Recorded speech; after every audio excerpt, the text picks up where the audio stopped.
Hello friends, कैसे हैं आप सभी? उम्मीद है सब अच्छे होंगे।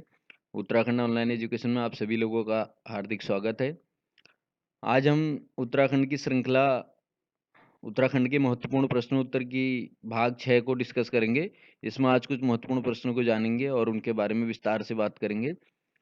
आप लोगों को कैसी लग रही है वीडियो? आप लोग कमेंट करें और बताएं कि ऐसी वीडियो आपके लिए फायदेमंद है नहीं है। पहला प्रश्न है, उत्तराखंड राज्य की स्थायी राजधानी के लिए चयन हेतु राज्य सरकार द्वारा बनाया गया आयोग कौन सा है?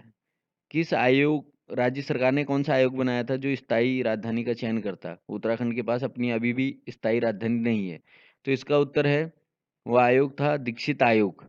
जी, दीक्षित आयोग। वीरेंद्र दीक्षित जस्टिस थे। जस्टिस वीरेंद्र दीक्षित आयोग ने गैरसैंण को राजधानी के तौर पर अनियुक्त करार दिया।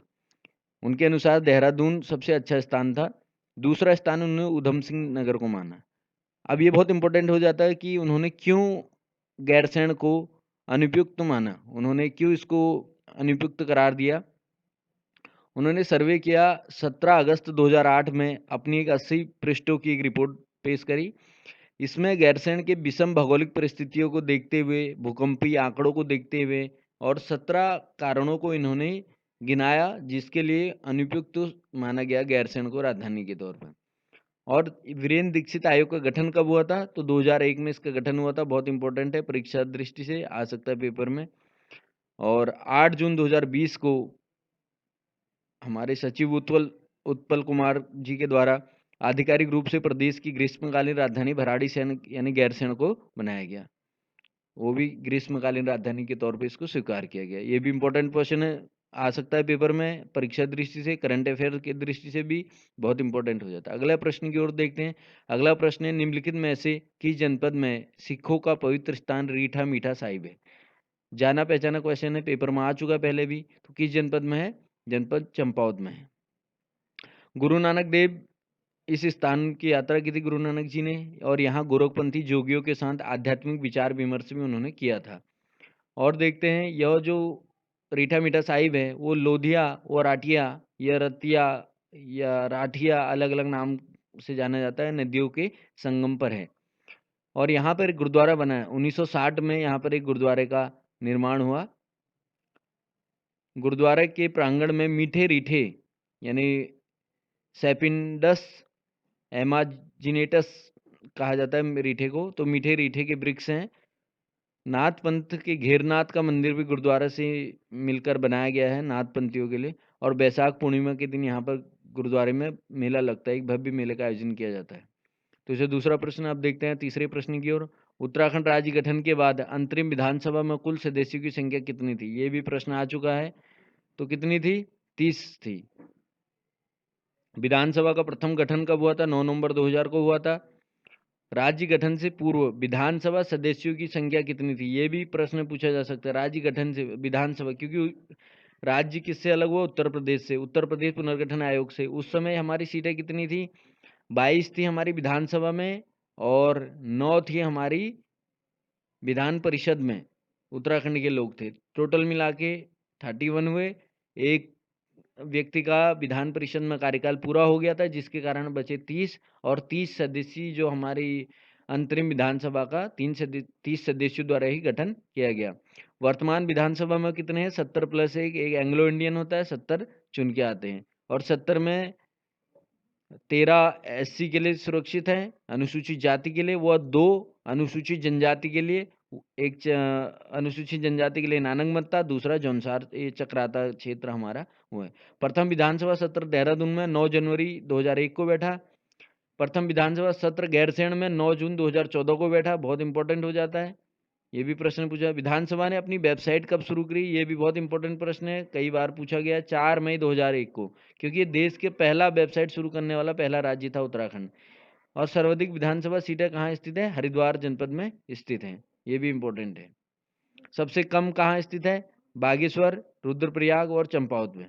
ये है। जब हम बागेश्वर जनपद पढ़ेंगे या हरिद्वार जनपद पढ़ेंगे तब सारी सीटों के बारे में हम इसमें डिस्कस करेंगे। अगले प्रश्न की ओर देखते हैं। श्रीनगर गढ़वाल में स्थित अजय पाल का राजभवन किस वर्ष भूकंप के कारण क्षतिग्रस्त हुआ? तो कौन सा वर्ष था? 1803 ईस्वी में हुआ। श्री रतुड़ी जी ने जिन्हें गढ़वाल का इतिहास लिखा, अगर हिस्ट्री ऑफ गढ़वाल की बात आती है तो अजय सिंह रावत द्वारा लिखा गई है, और गढ़वाल का इतिहास रतूड़ी जी ने लिखा है, हरिकृष्ण रतूड़ी जी ने। उनके अनुसार केवल 20% या 25% लोग ही जीवित होते थे। इससे पहले गढ़वाल में अकाल पड़ चुका था 1795 के समथिंग। उसके बाद 1803 में भूकंप आया, जिसके कारण काफ़ी लोग मर गए थे, और 20 से 25% लोग ही इसमें शेष बचे थे। अगला आता है विशाल, जो ये प्रसिद्ध शिलाखंडों से निर्मित यह चतुर्स्थली भव्य प्रासाद, जो कई पीढ़ियों में पूर्ण हुआ था। जो अजयपाल का भवन था कितने तल वाला था? 4 तल वाला था, और कई पीढ़ियों ने इन्हें धीरे धीरे संजो के रखा था, बना के रखा था। इस महल के जो अवशिष्ट अंग थे 1894 ईस्वी की विनाशकारी बाढ़ में वो भी बह गए। ये भी प्रश्न पूछा गया, इंपॉर्टेंट हो जाता है कि कब बाढ़ में बहा, तो 1894 ईस्वी में विनाशकारी बाढ़ में बह गया। अब देखते हैं अगले प्रश्न की ओर। उत्तरकाशी स्थित किस झरने का नाम एक अभिनेत्री के नाम पर पड़ा है? किस झरने का नाम? मंदाकिनी झरने के नाम। अब ये अभिनेत्री के बारे में देखते हैं। मंदाकिनी झरना उत्तरकाशी जनपद में स्थित है, हरसिल और थराली के बीच में स्थित है। हरसिल क्षेत्र पड़ता है और उसके थराली।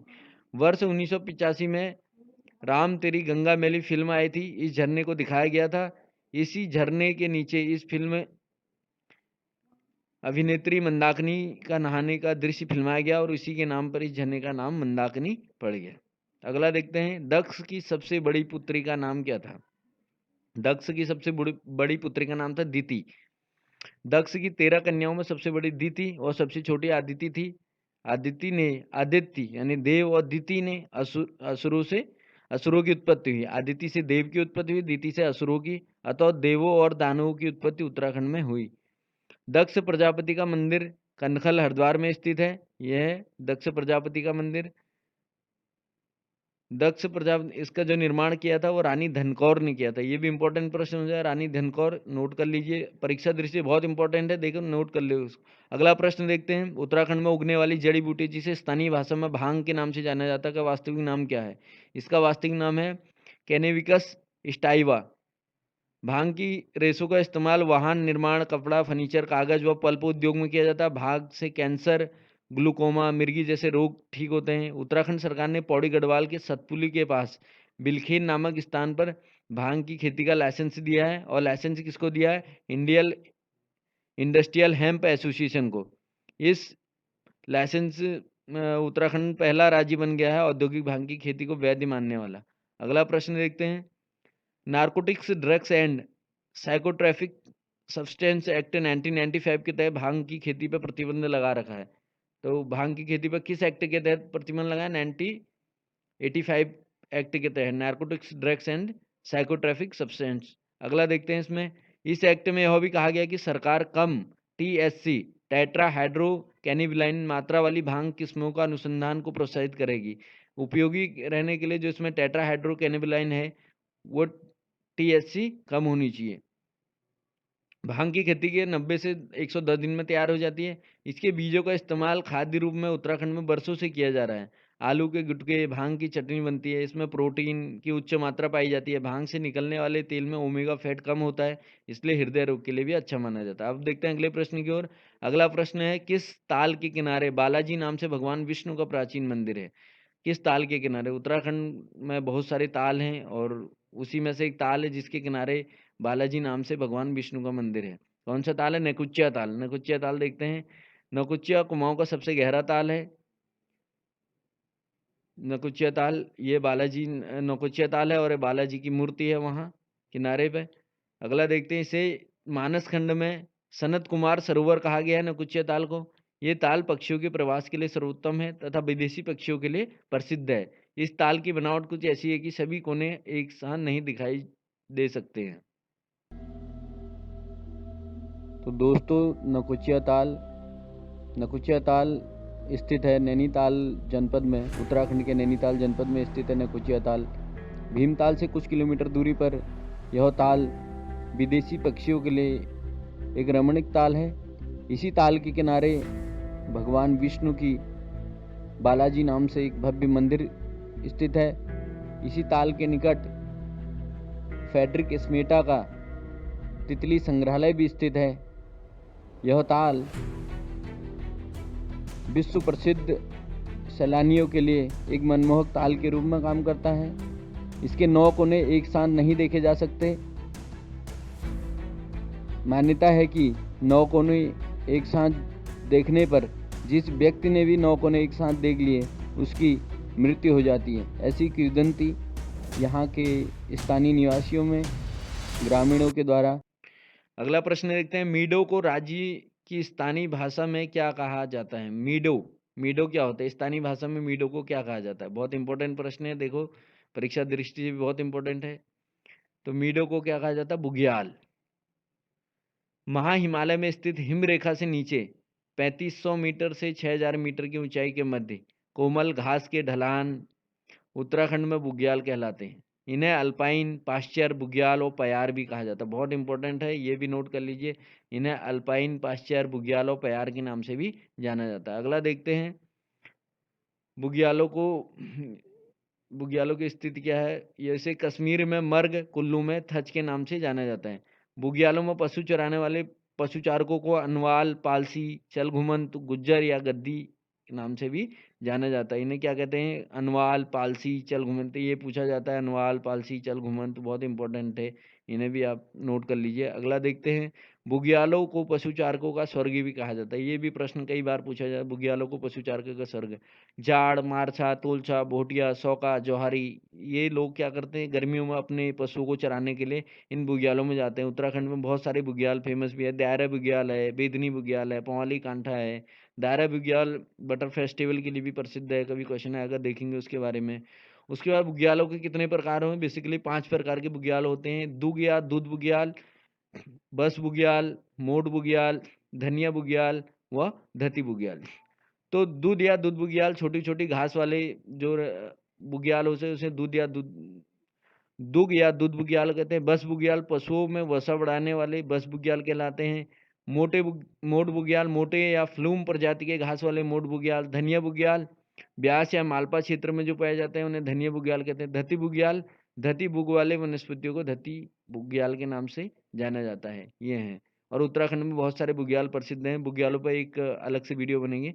अब बढ़ते हैं अपने अगले प्रश्न की ओर। अगला प्रश्न है हमारा, तुरी और रणसिंगा किस प्रकार के वाद्य यंत्र हैं? तुरी और रणसिंगा, तो ये है सुशिर वाद्य। किस प्रकार के हैं? सुशिर वाद्य हैं। ये है रणसिंगा, इसे पहले युद्ध के समय बजाया जाता था। रणसिंगा के को बिना तार का तार भी कहा जाता है। अंग्रेजों ने इसे बिना तार के तार की संज्ञा दी थी। रणसिंगा को अंकोरा या भंकोरा भी कहा जाता है। इसके अन्य नामों में अंकोरा या भंकोरा भी है।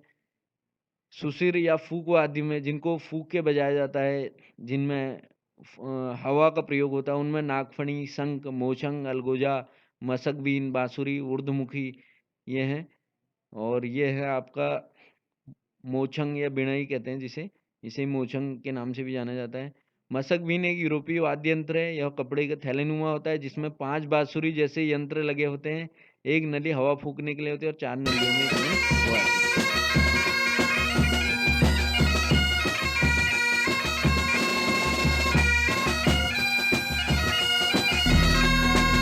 है। कैसी लगी आपको सब वीडियो? अगर अच्छी लगी हो तो कमेंट करें, चैनल को सब्सक्राइब करें, बेल आइकन को हिट करें। अगर पसंद आई हो तो शेयर ज़रूर करें।